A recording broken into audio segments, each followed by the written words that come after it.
Battery চালিত রিকশা চালকদের সড়ক অবরোধে অচল ঢাকা।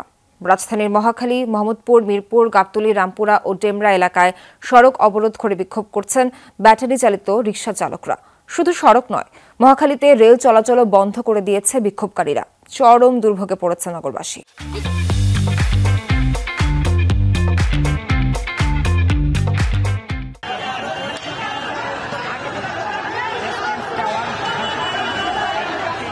আবারও মহাখালীতে বিক্ষোভ, তবে এবার ব্যাটারি চালিত রিকশা চালকদের।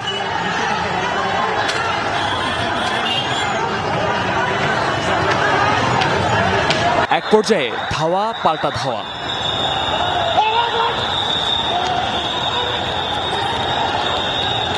সকাল ৯টা মহাখালী রেলগেটে জড়ো হয় ব্যাটারি চালিত রিকশার চালকরা। বন্ধ করে দেয় সব সড়ক, বাধা দেয় রেল চলাচলে, ছুড়ে মারে ইট পাটকেল।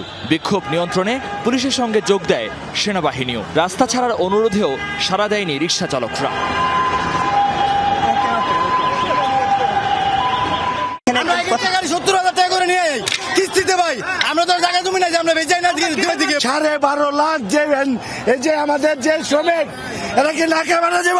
আমাদের অটোরিক্সা ভিতর দিয়ে চলবে।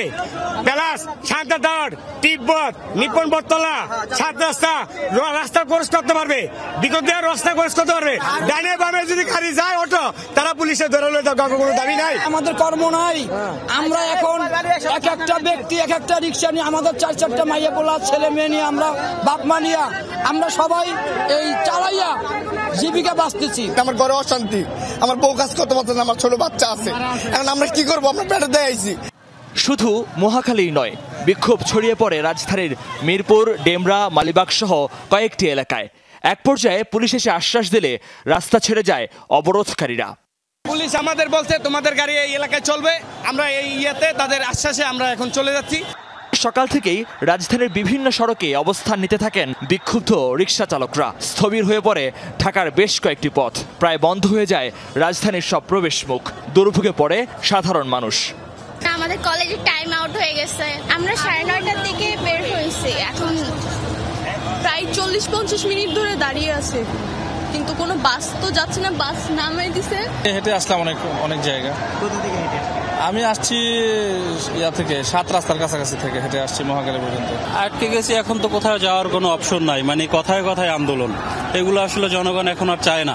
অটো রিক্সা সাধারণ কোনো মানুষে চায় না, কিন্তু যারা অটো চালায় শুধু তারাই এখানে আসছে। রামপুরা থেকে হেঁটে আসছে, যেই অবস্থা রাস্তার, যেই সিচুয়েশন, এগুলো কাউকে বোঝানো যাবে না। মঙ্গলবার বিচারপতি ফাতেমা নজিব ও বিচারপতি মাহমুদুর রাজির হাইকোর্ট বেঞ্চ ঢাকা মহানগর এলাকায় 3 দিনের মধ্যে ব্যাটারি চালিত রিকশা চলাচল বন্ধের আদেশ দেন। মহিউদ্দিন মধু, যমুনা নিউজ, ঢাকা। দর্শক, এ বিষয়ে আরো জানবো আমরা। আমাদের সহকর্মী আকলাখ সাফা আছেন এই মুহূর্তে মিরপুর 12 নম্বরে, তিনি যুক্ত আছেন, তিনি জানাবেন আমাদেরকে বিস্তারিত। সাফা, আপনার কাছে জানতে চাই যে বিক্ষোভকারীরা কি এখনো সড়কে অবস্থান করছেন এবং তারা আসলে কি বলছেন?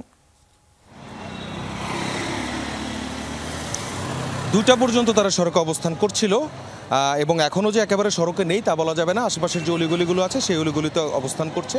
সড়কে কিছুক্ষণ আগে সেনাবাহিনীর যে সদস্যরা তারা এসেছেন, তারা প্রথমে রাস্তার যে আমার হাতের ডান দিকের যে অংশটি সেই অংশটি তারা ফাঁকা করার চেষ্টা করেন এবং সেখানে বিক্ষুব্ধ যে অটোরিকশা চালক আছে তাদের সাথে তাদের কথাবার্তা হয় এবং চালকরা, আপনি জানেন সকাল থেকে যেই দাবির কথা শুনে এসছেন চালকদের, সেই একই দাবির কথা তারা সেনাবাহিনীকেও বলছে, সেনাবাহিনীর সদস্যদেরও বলেছেন, কিন্তু তারা সবাই বলেছেন যে যেই দাবি দেওয়াই থাকুক না কেন সেই সব বিষয়ে রাজপথে নেমে মানুষের চলাচল বিঘ্ন করে কোনোভাবে করা যাবে না। এই কথা বলেই কিন্তু তাদেরকে প্রথমে তার ডান দিকের যে রাস্তাটি সেই রাস্তাটি থেকে তাদেরকে সরিয়ে দেওয়া হয়।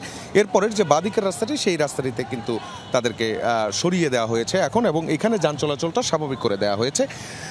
তবে আমরা দেখলাম কিছুক্ষণ আগেও বিক্ষুব্ধ যে শ্রমিকরা তারা রাস্তায় শুয়ে পড়ে অবস্থান নিয়েছেন, কেউ তারা রাস্তায় বসে যাচ্ছেন এবং এখান থেকে তারা বলছেন যে কোনোভাবেই তারা এই যে তাদের হুট করে কোনো ধরনের বিকল্প কর্মসংস্থান না করে এমন যে সিদ্ধান্ত নেওয়া হয়েছে, সিদ্ধান্ত দেওয়া হচ্ছে, এই সিদ্ধান্তের বিরুদ্ধে তাদের অবস্থান এবং তারা বলছেন যে অন্তত অলিগলির যে রাস্তাগুলো আছে সেই রাস্তাগুলোতে যাতে অটোরিকশা চলাচলের যে অনুমতি, সেই অনুমতি যাতে তাদেরকে দেওয়া হয় এবং তাদের যে দাবি সেটি হচ্ছে যে এই মিরপুর অঞ্চলে অন্তত 1 লাখ রিক্সা আছে, যেই 1 লাখ রিক্সার উপরও অন্তত তাদের যে পরিবারগুলো আছে, অন্তত 1 লাখ পরিবারও আছে, সেই পরিবারগুলো তারা না খেয়ে মরবে, এমন ধরনের তাদের কিন্তু শঙ্কার কথা তারা বলছেন। সোহার, সাফা, ধন্যবাদ সবশেষ তথ্য দেওয়ার জন্য।